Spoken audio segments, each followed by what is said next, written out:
नमस्कार, किसान रेडियो में आपका स्वागत है। किसान रेडियो आप तक YouTube, Facebook और ट्विटर के जरिए पहुंचता है, लेकिन अगर आप चाहते हैं कि किसान रेडियो के प्रोग्राम आपके WhatsApp पर ही आ जाएं, तो आपको हमें एक संदेश भेजना है हमारे इस नंबर पर। मैं नंबर बता रहा हूं, 971-77-36-560। मैं फिर से नंबर दोहरा रहा हूं, 971-77-36-560। आप इस नंबर पे WhatsApp से हमें संदेश भेजिए और हमारे हर एपिसोड आपके WhatsApp पे अपने आप पहुंच जाएंगे। सुनते रहिए। और हाँ, आप चाहें तो हमसे सवाल भी पूछ सकते हैं। जो भी सवाल हो आप हमारे WhatsApp पे दे दीजिए। हफ्ते में एक दिन सवालों के जवाब दिए जाते हैं, ताकि आपकी बातें लोगों तक पहुंच सकें या जिस तरह की जानकारी आप चाहते हैं वो हम आप तक ला सकें। किसान रेडियो सुनने के लिए बहुत बहुत धन्यवाद। किसान रेडियो में एक बार आपका फिर स्वागत है और मैं हूँ राज झा। जैसा कि आप जानते हैं, हम रोज कुछ न कुछ ढूंढने के लिए निकल जाते हैं।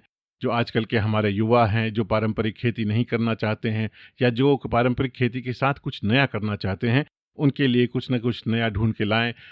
ये एक तरह का माइंड एक्सरसाइज है जो आपको सोचने में मजबूर करता है कि क्या कुछ और किया जा सकता है, या फिर हम धान और गेहूं में ही फंसे रह जाएंगे। जहाँ पर पानी के स्रोत ज़्यादा हैं, आजकल मत्स्य पालन, मछली पालन को लेके बहुत सारी बातें होती हैं। बहुत सारे यूट्यूब चैनल्स खुल गए हैं, बहुत सारे एक्सपर्ट्स आ गए हैं, बहुत सारी विधाएँ निकल गई हैं, कुछ साइंटिफिक कुछ अनसाइंटिफिक। कुछ लोगों को नुकसान भी हुआ है आधी जानकारी की वजह से। तो इस तरह के कुछ सवालों को बीच में नए जो चीज़ें हो सकती हैं उसके बारे में हम आज बात करेंगे। लेकिन उससे पहले मैं आपको बता दूं कि अगर आपने हमारा चैनल सब्सक्राइब नहीं किया है तो ये रेडियो चैनल है, इसको सब्सक्राइब कर लीजिए। और अगर आपके पास कुछ सवाल हैं या आप चाहते हैं ये जो प्रोग्राम है आपके WhatsApp पे पहुँचें, तो आपको हमारे WhatsApp पे एक मैसेज देना होगा जिसका कि नंबर है 9717736560, 971-7736-560। इस पे अगर आप मैसेज दे देंगे तो ये प्रोग्राम्स एक हफ्ते बाद आप तक पहुंच जाएगा। तो चलिए, आज हम जिससे बात कर रहे हैं उनसे आपका परिचय करा दें। नमस्ते सर। नमस्ते मेरे किसान भाइयों। मेरा नाम देवतनु बर्मन है। मैं मत्स्य पालन के साथ जुड़ा हुआ हूँ लास्ट 10 साल से। और मैं बेसिकली त्रिपुरा से हूँ, नॉर्थ ईस्ट से। मगर अभी अपना जो कंपनी है एक्वा डॉक्टर सोल्यूशन, उस कंपनी के लिए लास्ट 10 साल से मैं बंगाल में बेस हूँ। कोलकाता बेस है कंपनी। और मैं मछली पालन के ऊपर ही मेरा पढ़ाई लिखाई, ग्रेजुएशन, पोस्ट ग्रेजुएशन किया हूँ। उसके बाद मछली पालन के जो बिजनेस है उसके साथ लास्ट 10 साल से जुड़ा हुआ हूँ। तो देखिए, आज हमारे साथ बड़े एक एक्सपर्ट है जिन्होंने मछली पालन में ही पढ़ाई लिखाई की है और इसी को जीवन यापन बनाया है। तो मेरा पहला सवाल आपसे ये है कि देखिए, हमारे यहाँ हर गांव में तालाब होते थे जिसमें मछलियाँ पाली जाती थी, लेकिन उसके लिए मछुआरों की ज़रूरत होती थी। वही लोग आते थे, जाल डालते थे, पालते थे। अब ना मालिक रह गए हैं, ना मछुआरे रह गए हैं। और लोग लेकिन चाहते हैं कि हम करें, छोटी छोटी जगहों पे करें। तो आपने कई बार अपने कॉन्फ्रेंसेस में, अपने सेमिनार्स में बताया है कि 50 बाय 30, 50-50 फीट के जो गड्ढे हैं उसको 4-5 फीट गड्ढा करके उसमें भी मछली पालन कर सकते हैं और बहुत अच्छा मुनाफा ला सकते हैं। कुछ ब्रीफली हमें इसके बारे में बताएंगे? एकदम सर। आज के दिन में आपको और थोड़ा सा अच्छा से बताए हैं। हम मछली के जो नाम है उसको इंग्लिश में बोलते हैं फिश, FISH। ये जो चार जो वर्ड है ये मेरे लिए काफी मायने रखते हैं। F मेरे लिए मायने रखते हैं फूड है, फूड। I रखता है इनकम, S है सेल्फ रेस्पेक्ट और H है ऑनर। जो आप जो काम कर रहे हैं मछली पालन के साथ, हम लोग को सोचना चाहिए हम मछली पाल के खुद का और 10 का और देश का भी भागीदार बन रहे हैं उसका जो डेवलपमेंट प्रोसेस में। तो सर, आपका जो क्वेश्चन आप पूछे हैं वो काफी इंटरेस्टिंग क्वेश्चन है और हम लोग इस प्रोसेस में अभी बहुत दिन से लगे हुए हैं। जैसे कम एरिया में, कम जगह में, कैसे कम तालाब के एरिया में हम लोग कैसे ज्यादा डेंसिटी में मछली पालन कर सकते हैं। जैसे मान के चलिए कुछ कुछ फिशेस है, जैसे देसी सिंगी, देसी मागुर, उसके बाद कवाई जो मछली है। इस टाइप के जो हार्डी मछली है जो हवा से ऑक्सीजन लेते रहते हैं, उस टाइप के मछली को हम लोग हाई डेंसिटी में छोटा छोटा तालाब में हम लोग उसका पालन कर सकते हैं। उसके लिए जो मेन ऑब्जेक्टिव होना चाहिए पालने के पहले, उसको आपका जो तालाब है उसको थोड़ा सा अच्छा से आप बना लिए, छोटा सा गड्ढा भी हो उसको अच्छा से आप मैनेज करिए। और वाटर जो डेप्थ है उसको कम से कम 3 से 4 फीट के अंदर ही रखिए। जैसे फिश, जैसे नीचे से ऊपर काफी टाइम में ये सब मछली आते रहते हैं ऑक्सीजन लेने के लिए। जितना वाटर डेप्थ आपका बढ़ेगा उतना फिश का जो बॉडी एनर्जी है उसका काफी लॉस होगा। तो जितना डेप्थ कम होगा उतना ज्यादा उसका बॉडी मास डेवलप्ड होगा और कम टाइम में आपका मछली अच्छा ग्रोथ लेके बढ़े होगी। और सेकेंड जो बात है इसमें, आप बीच बीच में कभी कभी घर के जो खाने हैं उसको भी देके भी आप ये मछली पाल सकते हैं, बाहर के भी दाना देके भी आप पाल सकते हैं। दाना खिलाने से कम समय में मछली रेडी होगा। घर में भी आप दाना बना के उसको दे सकते हैं, उसमें भी आप बड़ा कर सकते हैं। तो ओवरऑल हम देखेंगे तो छोटा सा तालाब में हम लोग कम से कम 1 से 1.5 टन 2 टन तक सिंगी, मागुर, कवाई इस टाइप के जो हाई वैल्यू फिशेस हैं उसका प्रोडक्शन हम लोग ले सकते हैं 5 से 6 महीना के अंदर ही सर। आप जब बोलते हैं हाई वैल्यू फिशेस, तो इसका मतलब ये वो मछलियां हैं जो 200 रुपए किलो से ज़्यादा के रेट पे बिकती होंगी। एकदम सर, एकदम तो सही। और अगर इनका साइज 100-150 ग्राम का भी है तो जितने भी किलो आए उसको आप उस किलो के हिसाब से 200 रुपए के एकदम हिसाब से कर दीजिए।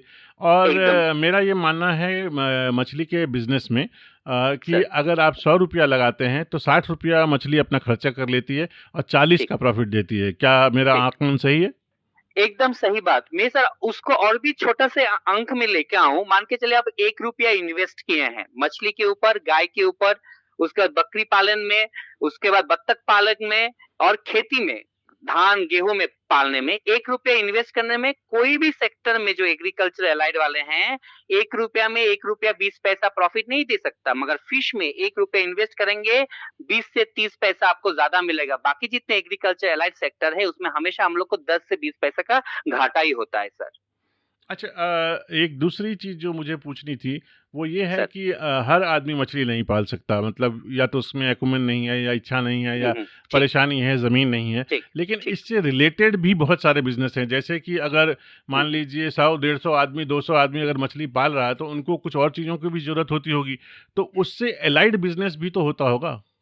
एकदम सर, आपका बात जो सही एकदम सही है। जैसे मछली पालन में बहुत सारे सेक्टर में भी हम लोग जुड़ सकते हैं। स्पेशली जो यंग जो जनरेशन हम लोग का आ रहा है वो लोग भी पार्ट टाइम बिजनेस टाइप के भी मछली पालन को साइड में भी कर सकते हैं। जैसे एक आपको बताते हैं, सीड सप्लाई मछली का जो जीरा है। जीरा बहुत लोग को फार्मर को चाहिए अपना तालाब के पास, मगर उन लोग को हैचरी से एकदम तालाब तक पहुंचाने के जो जो प्रयास है उसमें बहुत टाइम में दिक्कत होते हैं। उनको सोर्स नहीं मालूम होता, कौन पहुंचाएगा वो चीज मालूम नहीं होता। इस चीज में कोई भी आदमी जुड़ सकता है, एक पॉइंट। सेकंड पॉइंट है जो मछली के लिए दाना का भी बहुत जरूरत पड़ता है पालन में, तो उस दाना का भी हम लोग एज ए फीड सप्लायर करके भी अपना अपना एरिया में छोटा छोटा दुकान लेके भी पार्ट टाइम हम लोग दाना का भी बिजनेस कर सकते हैं। और एक जो चीज इंपॉर्टेंट है मछली पालन में वो है फीड सप्लीमेंट, जिसको हम लोग मेडिसिन एकदम सिंपल वर्ड में बोल सकते हैं। मेडिसिन भी बहुत सारे एरिया में अवेलेबिलिटी नहीं होते और बहुत फार्मर को जब जरूरत पड़ता है उनको बहुत सारे दवाई के भी नहीं मिलने के कारण फिश पालन में काफी नुकसान उनको झेलना पड़ता है। उस कारण से भी कुछ कुछ आदमी चाहे तो इसको फिश मेडिसिन के भी स्टॉक ओपन करके जो लोकल एरिया के फार्मर से उनको सप्लाई कर सकते हैं। और एक जो पार्ट है, और एक पार्ट है मछली को तालाब से कैसे हम लोग आगे लेके एकदम मंडी तक जोड़ सके। जैसे जो प्रोड्यूसर है और जो मंडी है दोनों के बीच के जो पार्ट है जो उसको भी हम लोग नया कोई आदमी चाहे तो उसको भी जोड़ सकते हैं, प्रोड्यूसर से एंड कस्टमर तक पहुंचाने का भी काम कर सकते हैं। उसके बाद और एक जो इम्पोर्टेंट पार्ट है, बहुत सारे टाइम हम लोग देखते हैं पानी का टेस्ट करना चाहिए, सॉइल का टेस्ट करना चाहिए। उस टाइप के टेस्टिंग फैसिलिटीज हम लोग की डिपार्टमेंट ऑफ फिशरीज के हर स्टेट में है, मगर कुछ कुछ कारण से बहुत लोग उस एरिया में पहुंच नहीं पाते हैं। अपना एरिया में अच्छा फार्मिंग फैसिलिटी हो तो उस एरिया में भी हम लोग लैब फैसिलिटीज भी ओपन कर सकते हैं। उसके ऊपर और एक जो पार्ट है, अभी दिन के दिन देखिएगा बहुत सारे सर एरिया में अभी ऑर्नामेंटल फिश फार्मिंग के ऊपर आदमी लोग आ रहा है। ऑर्नामेंटल रंगीन मछली पालन, रंगीन मछली एक्वेरियम जो है इसका भी ऊपर हम लोग फोकस करके उसको भी एक नया पार्ट टाइम बिजनेस के तरह आगे भी दूसरा बिजनेस के साथ इसको भी आगे लेके जा सकते हैं। उसके ऊपर अभी एक नया कंसेप्ट आए हैं, घर घर में मछली पालन, जिसको हम लोग अभी बोल रहे हैं बायोफ्लॉक फिश फार्मिंग। उसमें भी चाहे तो अपने घर के फैमिली मेंबर्स भी जुड़ के घर के जो मछली जो खुद का जो रिक्वायरमेंट है वो रिक्वायरमेंट को फुलफिल करने के बाद आसपास के जो आदमी के जो लोकल फ्रेश मछली के रिक्वायरमेंट है उसको भी हम लोग कंप्लीट कर सकते हैं, तो फुलफिल ये कर एक सकते हैं बहुत सर। अच्छी जानकारी दी इन्होंने कि आप आजकल जब भी मछली खरीदने जाते हैं तो एक डर रहता है कि यार ये कहाँ से आई है, इसमें कोई केमिकल तो नहीं होगा, भगवान जाने क्या खिला के बड़ा किया है। इसीलिए शायद हम 150 रुपये जिंदा मछली को ज़्यादा दे देते हैं। अगर जी अपने पास छोटे तालाब हैं और हम जिंदा मछली अपने गांव या आसपास या बाज़ार में बेच सकते हैं तो वो हमें इनकम भी ज़्यादा देगी और लोगों को एक भरोसा होगा कि ये अपने ही आदमी के यहाँ अपने ही पास में उगी है, तो ये मछली ज़रूर ही अच्छी होगी। तो मछली से रिलेटेड कई तरह के इस तरह के बिजनेस हैं। हमने ये भी देखा है कि कुछ नए लड़कों ने जाके ट्रेनिंग ले ली है और वो एक एक helping hand as a consultant वो लोग गांव में उपलब्ध रहते हैं कि बीमारी को तो नहीं हो गई, फ़ोटो दिखा के या व्हाट्सएप पे फ़ोटो भेज के कि अब मेरे मछली को ये परेशानी हो रही है, मैं क्या दूं, या इमरजेंसी में कई बार ऑक्सीजन कम हो जाती है तो ऑक्सीटैब जैसी दवाइयों की ज़रूरत होती है, तो उस तरह की चीज़ें सप्लाई करते हैं। तो इस तरह के काफ़ी आयाम पॉसिबल हैं, क्यों? हाँ सर, एकदम सही। आज के दिन में सिर्फ हम मछली फार्मिंग में जुड़े हुए हैं, ये अकेले हम सब कुछ मैनेज नहीं कर सकते जो इनपुट सप्लाई है। तो इनपुट जो सप्लाई की जो चेन है, उसके साथ बहुत सारे आदमी भी सेगमेंट के साथ जुड़े रहेंगे, तभी फिश पालन, मछली पालन में हम लोग 100% प्रॉफिट कायम कर सकते हैं सर। और ये सब नए आयाम के लिए पहले तो लंबी ट्रेनिंग होती थी, लेकिन आजकल हर एक ज़िला में जो मत्स्य पालक विभाग है, जिसको मछली पालन विभाग जो होते हैं, वो लोग ट्रेनिंग के लिए लेके जाते हैं। आपको अपने ज़िला में जाना है, अपना नाम दर्ज कराना है, वो लोग अरेंज करेंगे कि कहाँ पे ट्रेनिंग होती है, कहाँ पे नहीं होती है। मैं आत्मा मधुबनी का नाम बार-बार लेता रहता हूँ। उन्होंने कई बार हमसे कहा है कि कुछ ऐसे किसान जो कि ट्रेनिंग के लिए जाना चाहते होंगे, तो हम उनको लेके जाना चाहेंगे। तो आप लोग भी अपना नाम दे सकते हैं। हर देश भर में हर एक ज़िले में मत्स्य पालन का केंद्र है और सरकार का भी फोकस है कि अपने यहाँ मछली पालन की जो हमारी रेट है, वृद्धि दर है, उसको 8% से बढ़ा के 20-22% तक लाई जा सके। और ये तभी होगा जब छोटे-छोटे उद्योग ज़्यादा खुलेंगे। एकदम सही बात। और सर अभी यही कारण से इस बार हम लोग का जो फाइनेंशियल ईयर में ब्लू रेवोल्यूशन करके अलग से मछली के ऊपर फोकस लाने के लिए अभी हम लोग गांव-गांव में इवन बहुत सारे नया-नया जो एरिया पड़ा हुआ था, वाटर एरिया, उसको भी कैसे हम लोग बहुत सारे एरिया में ला रहे हैं, कैसे नया-नया टेक्नोलॉजी जैसे पेन कल्चर, केज कल्चर, इस तरह के डिफरेंट टाइप के आयाम में भी मछली पालन के साथ जुड़ रहे हैं। और एक सर नया सेगमेंट अभी जो फिशरीज में आ रहे हैं, वो नया सेगमेंट है फिश प्रोसेसिंग। आप मछली के ऊपर कैसे मछली के समोसा, मछली के पकोड़ा, मछली के चिप्स, मछली के पिकल, इसके ऊपर भी नया सा आयाम आ रहे हैं जिसमें हम लोग रोजगार के नया रोड और नया एक सोच हम लोग ला सके। तो ये जो छोटी मशीनें होती होंगी, ये मिल जाती होंगी या इनके बारे में जानकारी ली जा सकती है? और फिर हम अगर अपने एरिया में 150 मछुआरों को पकड़ लें जो मछली पालक हैं, मेरा मतलब, उनसे सर उन डायरेक्ट बाइंग कर लें और उनको प्रोसेस करके ऑफ सीजन या वैल्यू एडेड प्रोडक्ट के रूप में हाँ, बेचें, तो भी एक नई चीज़ खुल सकती है। और इन चीज़ों के लिए तो बैंक भी लोन देती है, नाबार्ड भी लोन देती है।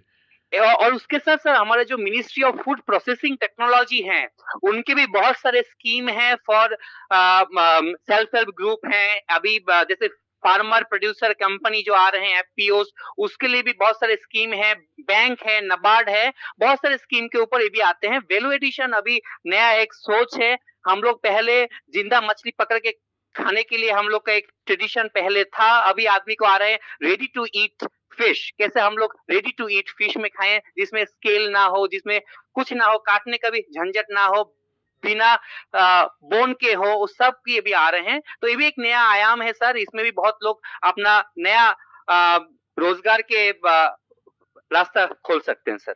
बहुत अच्छा लगा आपसे बात करके। मैं चाहूँगा अगर आप बुरा ना माने तो अपना नाम नंबर एक बार बता दें, ताकि जिन लोगों को आपसे कुछ बात करनी हो, आपकी सहायता चाहिए हो, आप उनको सहायता दे सकें।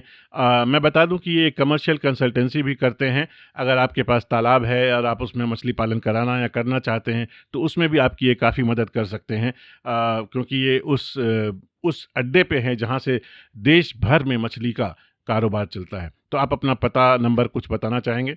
हाँ सर, एकदम सर। मेरा नाम है देवतनु बर्मन, मैं कोलकाता से हूँ। मेरा नंबर है 833493 8266। मैं और एक बार रिपीट करता हूं अपना नंबर 8334932266।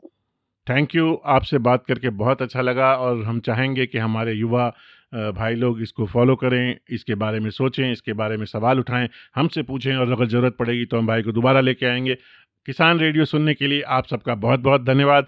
बने रहिए, खुश रहिए और हाँ, अभी भी हमें कोरोना से बचने की ज़रूरत है। अगर आपके यहाँ लॉकडाउन नहीं है तो भी मास्क पहनिए, हाथ धोइए। अभी इसको भगाना ज़रूरी है, इसके बारे में सोचना ज़रूरी है। धन्यवाद। Thank you.